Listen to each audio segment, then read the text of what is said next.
হে আমার ফেসবুক ব্যবহারকারী ভাই ও বন্ধুরা, সকলেই কেমন আছেন?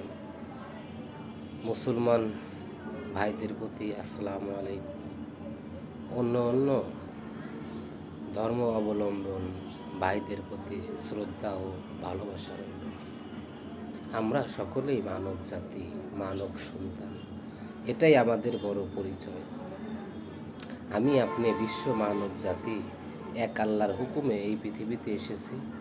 এক আল্লাহর হুকুমে আমি আপনি সকলেই চলে যাব। আমি আপনি বিশ্ব মানব জাতি এই দুনিয়ার মেহমান মাত্র। আল্লাহর হুকুমে এই পৃথিবীতে আমি আপনি বিশ্ব মানব জাতি এসেছি। আল্লাহর হুকুমেই চলে যাব।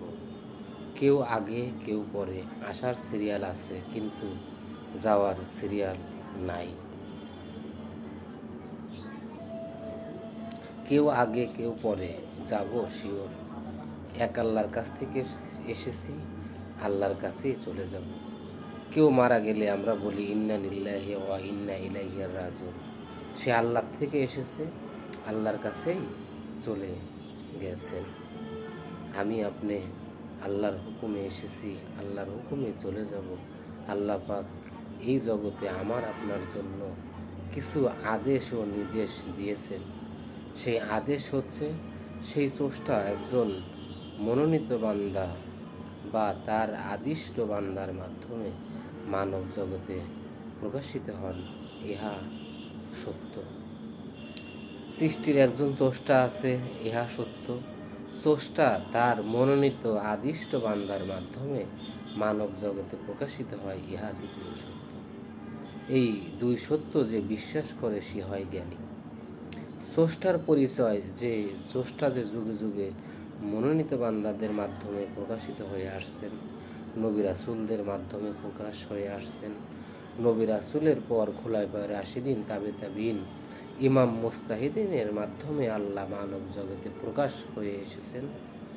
মুমিন বান্দার মাধ্যমে আল্লাহ মানব জগতে প্রকাশ হয়েছে।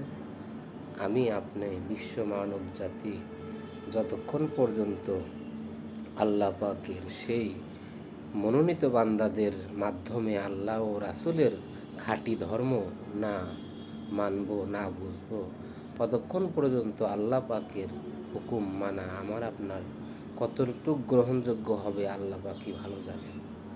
আল্লাহ পাক বলেছেন, আমি আল্লাহ আগেও ছিলাম, পূর্বেও থাকবো, গোপনে আছি, প্রকাশ্যে আছি। আমি মুসলাকিন বান্দার মাধ্যমে মানব জগতে প্রকাশিত হই। আমরা যারা আল্লাহ ও রাসূলের পথ মত সঠিকভাবে মানতে চাই, জানতে চাই, বুঝতে চাই, তাহলে আল্লাহ পাক যে যুগে যুগে ধর্ম সংস্কারক পাঠায় ধর্মকে সংরক্ষণ করার জন্য, সেই ধর্ম সংস্কারকের মাধ্যমে যেন আল্লাহ আমাদের সকলকে হেফাজত করেন। আল্লাহ, তোমার কাছে সাহায্য চাই, তুমি আমাদের একমাত্র ভরসা। এগুলাম একজন আল্লাহর ওলির দরবারে যাই। আল্লাহর বলেছেন, নিজে বাঁচো এবং আহালকে বাঁচাও। সেজন্য আমি আপনাদেরকে কথাগুলো জানাই বা জানাইতেছি যে এই গোলাম পাপী একজন আল্লাহর ওলির দরবারে যাই। আপনারা যদি খাঁটি আল্লাহর ওলির দরবারে যেতে চান, তাহলে গোলামের সাথে যেতে পারেন। গোলাম একজন আল্লাহওয়ালার কাছে যাই।